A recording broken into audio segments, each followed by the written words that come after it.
Kesaksian akhir abad oleh W.S. Rendra. Ratap tangis menerpa pintu kalbuku. Bau anyir darah mengganggu tidur malamku. Oh tikar tafakur. Oh bau sungai Tohor yang kotor. Bagaimana aku akan bisa membaca keadaan ini? Di atas atap kesepian nalar pikiran yang digalaukan oleh lampu-lampu kota yang bertengkar dengan malam. Aku menyerukan namamu, wahai para leluhur Nusantara. Oh Sanjaya, leluhur dari kebudayaan tanah. Oh Punawarman, leluhur dari kebudayaan air.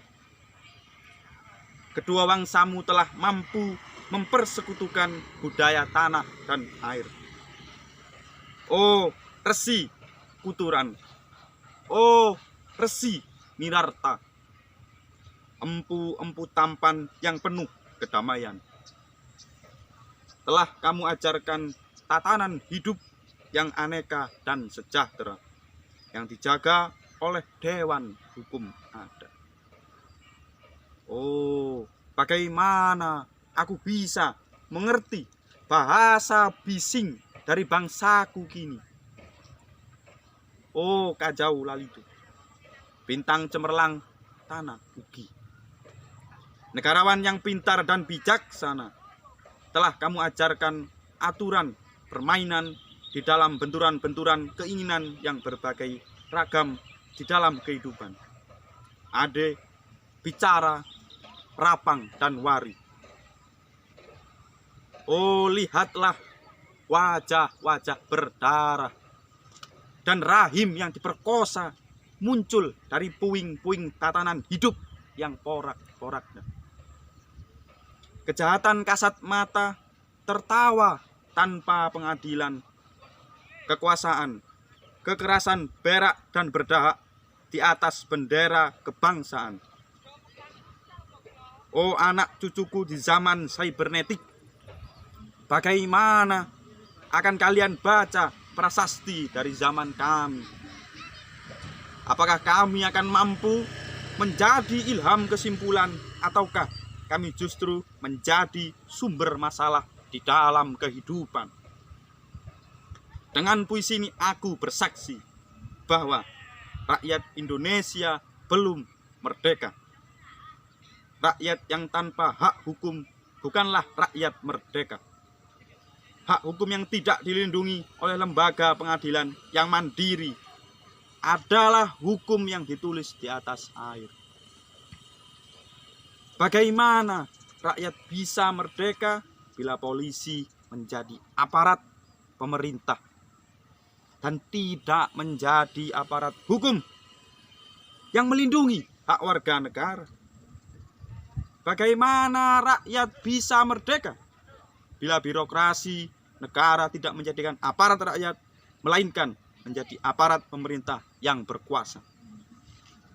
Bagaimana rakyat bisa merdeka bila hak pilih mereka dipasung, tidak boleh memilih secara langsung wakil-wakil mereka di Dewan Perwakilan, dan juga tidak boleh memilih secara langsung camat mereka, bupati, wali kota, gubernur, dan presiden mereka.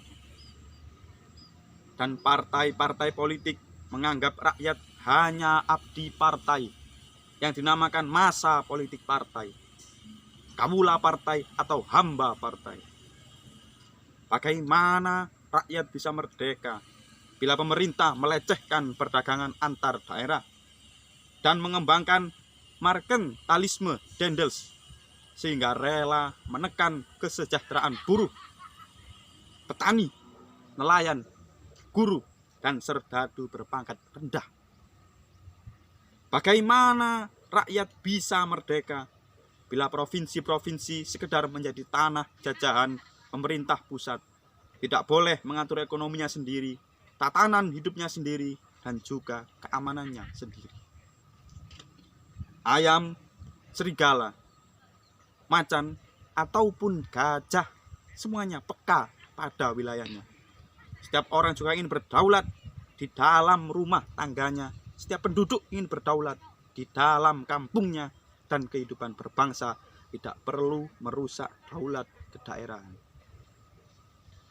Hasrat berbangsa adalah naluri rakyat untuk menjalin ikatan daya cipta antar suku yang penuh keanekaan kehidupan dan memaklumkan wilayah pergaulan yang lebih luas untuk merdeka bersama.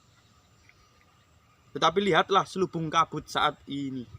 Penjajahan tatanan uang, penjajahan modal, penjajahan kekerasan senjata, dan penjajahan oleh partai-partai politik masih merajalela di dalam negara. Dengan puisi ini aku bersaksi bahwa sampai saat ini, puisi ini aku tanda tangani, para elit politik yang berkedudukan ataupun yang masih di jalan tidak pernah memperjuangkan sarana-sarana kemerdekaan rakyat. Mereka hanya rusuh dan gaduh memperjuangkan kedaulatan golongan dan partainya sendiri. Mereka hanya bergulat untuk posisi sendiri. Mereka tidak peduli pada posisi rakyat, tidak peduli pada posisi hukum, posisi polisi ataupun posisi birokrasi. Dengan picik mereka akan mendaur ulang malapetaka bangsa dan negara yang telah terjadi. Oh, Indonesia. Indonesia, negara yang kehilangan makna. Berarti rakyat sudah dirusak asas tatanan hidupnya.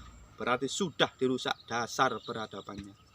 Dan akibat dirusak pula kemanusiaannya, maka sekarang negara tinggal menjadi peta. Itu pun peta yang lusuh dan hampir sobek pula. Penangkalan kehidupan bangsa telah terjadi. Tata nilai rancu, dusta, pencurian, penjarahan, dan kekerasan halal. Manusia sekedar semak belukar yang gampang dikacau dan dibakar. Paket-paket pikiran yang murah dijajakan. Penalaran amarah yang salah mendorong rakyat terpecah belah. Negara tidak mungkin kembali diutuhkan tanpa rakyatnya dimanusiakan. Dan manusia tak mungkin menjadi manusia tanpa dihidupkan hati nuraninya. Hati nurani adalah hakim adil untuk diri kita sendiri. Hati nurani adalah sendi dari kesadaran akan kemerdekaan pribadi. Dengan puisi ini aku bersaksi bahwa hati nurani itu mesti dibakar, tidak bisa menjadi abu. Hati nurani senantiasa bisa bersemi meski sudah ditebang putus di batang. Begitulah fitrah manusia, ciptaan Tuhan yang Maha Esa. Candi Cetho, 31 Desember tahun 1999. Saya Wisnu Bayu Putra dari UNESA mengucapkan terima kasih.